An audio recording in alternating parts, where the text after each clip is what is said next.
तो नमस्कार दोस्तों, कैसे हैं आप लोग। आशा करता हूँ सभी बढ़िया होंगे। तो आज मैं आपके लिए एक ऐसी मूवी की एक्सप्लेनेशन लेके आ गया हूँ जिसको देखकर आप उसके प्यार में पड़ जाओगे और इस मूवी को बार बार देखोगे। तो मैं बात कर रहा हूँ साल 2004 में आई adult comedy movie Euro trip को। तो ज़्यादा टाइम ना वेस्ट करते हुए शुरू करते हैं आज की वीडियो को। तो शुरुआत में हमें दिखाया जाता है हडसन ओहायो का एक हाई स्कूल, जहाँ से सारे बच्चे पास आउट होके निकल रहे थे और उनमें से एक था स्कॉट, जो भी अभी पास आउट हुआ था। तो उससे मिलने के लिए उसकी गर्लफ्रेंड फियोना आती है और उसे कॉन्ग्रेचुलेशन देते हुए डंप कर देती है, यानी उसके साथ ब्रेकअप कर लेती है। तो स्कॉट एकदम हैरान हो जाता है उसकी बातें सुनकर। तो वो उससे पूछता है कि तुम मुझसे ब्रेकअप क्यों कर रही हो। तो फियोना उससे कहती है कि तुम कितने प्रेडिक्टेबल हो, और ऐसा कह के वो वहाँ से निकल जाती है। फिर स्कॉट की फैमिली वहाँ आती है और उसकी रोती हुई फोटोज लेने लगती है, यानी घर के लोग भी बड़े मज़े ले रहे थे बंदे के। फिर वहाँ पर स्कॉट का फ्रेंड ऊपर होता है, जो उसे कहता है कि नाराज़ मत हो मेरे भाई, एक गई तो दूसरी आ जाएगी, चल शाम को ग्रेजुएशन पार्टी है, वह आ जाना पक्का। तो स्कॉट पार्टी में पहुँच जाता है तो उसे पता लगता है कि फियोना उस बैंड सिंगर से प्यार करती है। तो वो एकदम टूट जाता है और जम के ड्रिंक करने लगता है और अपने घर आ जाता है। फिर उसको अपनी जर्मन फ्रेंड का ईमेल आता है जिसे उसने आज तक नहीं देखा। तो वो स्कॉट को ईमेल में बोलती है कि तुम्हारे साथ बहुत बुरा हुआ कि तुम्हारी गर्लफ्रेंड ने तुम्हें छोड़ दिया। मैं तुमसे एक पर्सन के रूप में मिलना चाहती हूँ, चलो हम एक मीटिंग अरेंज करते हैं। तो स्कॉट का फ्रेंड कूपर उसे बताता है कि मुझे तो इस आदमी के इरादे ठीक नहीं लग रहे हैं, मुझे लगता है यह हवस का पुजारी है। क्योंकि उस लड़की का नाम मीका था, पर स्कॉट उसे माइक बुला रहा था, जो कि एक लड़के का नाम होता है। स्कॉट डर जाता है और ईमेल में उसको रिप्लाई करता है, तुम जो भी हो मेरे से दूर रहो, हवस के पुजारी, और भी बहुत सी बातें लिख के सेंड कर देता है और सो जाता है।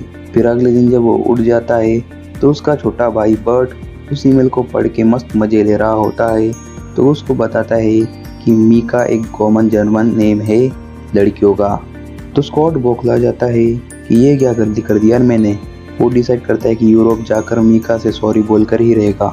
तो कूपर उसे कहता है कि मैं भी तुम्हारे साथ आऊँगा। फिर ये दोनों एयरपोर्ट पे पहुँच जाते हैं, पर इनको यूरोप की टिकट नहीं मिलती। तो ये लंदन की टिकट ले लेते हैं और लंदन पहुँच जाते हैं। दोनों एक बार में जाते हैं तो वह उनकी मुलाकात एक फुटबॉल टीम से होती है। तो ये सब रात को बहुत खतरनाक वाली पार्टी करते हैं और जम के पीते हैं। फिर सुबह जब इनकी आंखें खुलती है, अपने आप को एक बस में पाते हैं जो कि उस टीम की थी। तो वो जब उनसे पूछते हैं कि हम कहाँ जा रहे हैं, तो वो कहते हैं कि हम पेरिस जा रहे हैं। तो इनके एल लग जाते हैं। फिर इनको पता चलता है कि इन्हीं के स्कूल के जुड़वा भाई बहन जेनी एंड जेमी भी पेरिस आए हैं। तो वो उन तक पहुँच जाते हैं। फिर ये डिसाइड करते हैं कि हम भी तुम्हारे साथ बर्लिन जर्मनी आएंगे। तो ये मस्त अपनी ट्रिप करते हैं। इनको वहाँ एक न्यूड बीच मिलता है जहाँ लड़कियाँ होनी चाहिए, पर सारे आदमी लोग थे, वहाँ भी इनके एल लग जाते हैं। और ये सीन को देखते वक्त मैं इतना हंसा कि मेरा पेट दुखने लगा था, लिटरली आपको बता रहा हूँ मैं। फिर अगले सीन में हम देखते हैं कि ये लोग पेरिस के गलियों में घूम रहे होते हैं। तभी कूपर को एक स्ट्रिप क्लब का पोस्टर दिखता है, तो वह मजे लेने के लिए चले जाता है। जेनी और स्कॉट एक होटल में केक खाने चले जाते हैं। फिर हम देखते हैं कि जहाँ कूपर गया होता है वहाँ की ओनर उसे एक वर्ड को सॉल्व करने के लिए देती है और उसको नंगा करके टॉर्चर करने लगती है। तो इसकी पूरी वाट लग जाती है वहाँ पर।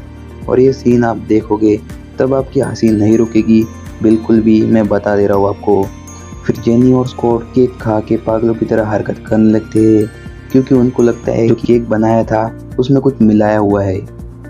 और जेमी उस कैमरा शॉप वाली ओनर के साथ गपागप करने लगता है कि तभी वहाँ एक चोर आ जाता है और जेमी से पैसे मांगता है। तो जेमी अपने पेट के पास छिपाया बटवा जिसमें पैसे पासवर्ड सब था वो उस चोर को देता है और बोलता है भाग यहाँ से। अब तो चोर भी निकल जाता है और अब इनके लग जाते हैं जिमी की वजह से। तो ये लोग एक ट्रक ड्राइवर से लिफ्ट लेते हैं। स्कॉट उसको जर्मन में कह रहा होता है कि हमें बर्लिन जाना है। तो उस ड्राइवर को कुछ और ही समझ आता है तो वो उनको एक अजीब सी सिटी में छोड़ देता है जहाँ की हालत बहुत ही खस्ता थी। फिर ये अपने पैसे चेक करते हैं तो इनके पास चिल्लर ही थे। तो ये मस्त होटल में मजे करते हैं और रात को पार्टी करते हैं। फिर सुबह होते ही बर्लिन चले जाते हैं। जब वो मीका के घर में जाते हैं तो मीका के फादर उनको बताते हैं कि मीका तो समर ट्रिप पर निकल गई है और अभी वो रोम में है। तो अब स्कॉट के पूरे सपने टूट जाते हैं कि मैं अब उससे नहीं मिल पाऊंगा क्योंकि उनके पास पैसे नहीं थे। तो जैमी अपने महंगे कैमरे को बेचकर उसे पैसे दे देता है। तो वो सारे रोम के लिए निकल जाते हैं और जैसे ही वहाँ पहुँचते हैं तो उनको पता लगता है कि मीका का ग्रुप एक म्यूजियम में गया है। वो भी म्यूजियम में जाने लगते हैं पर गार्ड्स उनको रोक देते हैं। तो जेनी एक ट्रिक यूज़ करती है कि अपने भाई जेमी को टूर गाइड बना देती है और उनको आराम से एंट्री वहाँ मिल जाती है। फिर कूपर और स्कॉट मीका को ढूंढने लगते हैं। तो ये लोग वहाँ बहुत बकचोदी करते हैं, पूरा म्यूजियम में आग लगा देते हैं। फिर स्कॉट वहाँ से भाग रहा होता है, तभी वो एक पर्दे में अटक जाता है और उसकी वजह से वो पर्दा उसके ऊपर लिपट जाता है और सब कहते हैं कि हमें नया पॉप मिल गया है। स्कॉट भी हैरान हो जाता है।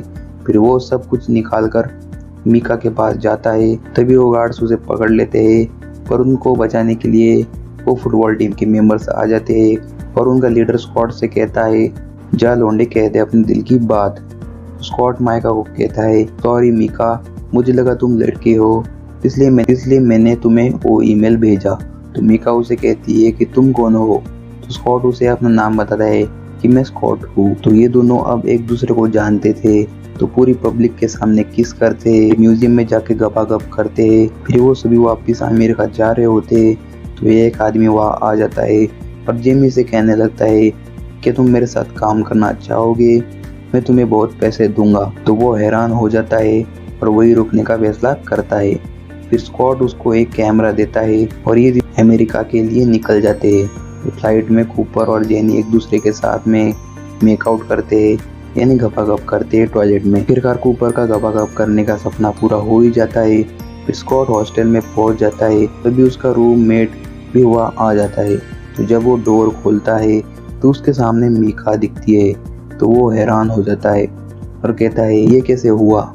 तो मीका कहती है कि शायद कॉलेज वालों को लगा कि मैं एक लड़का हूँ। फिर ये दोनों किस करते हैं और मूवी यहीं पर एंड हो जाती है। तो गाइज आई होप आपको वीडियो में काफ़ी मज़ा आया होगा और मूवी देख के तो और भी आएगा क्योंकि ये मूवी एकदम बेस्ट है। तो आपको मेरी वीडियो कैसी लगी कमेंट में ज़रूर बताना और पसंद आई हो तो लाइक शेयर जो मन करे वो कर देना। मेरी मेहनत पसंद आई हो तो चैनल को सब्सक्राइब कर लेना और बेल को ऑल पे सेट कर देना ताकि नई वीडियोस की नोटिफिकेशन आप तक पहुंचती रहे। ये मूवी आपको मेरे टेलीग्राम चैनल पर मिल जाएगी, आप वहाँ से आसानी से डाउनलोड कर सकते हो, आपको डिस्क्रिप्शन में मिल जाएगा। तो मिलता हूँ आपसे नेक्स्ट वीडियो में, तब तक के लिए बाय।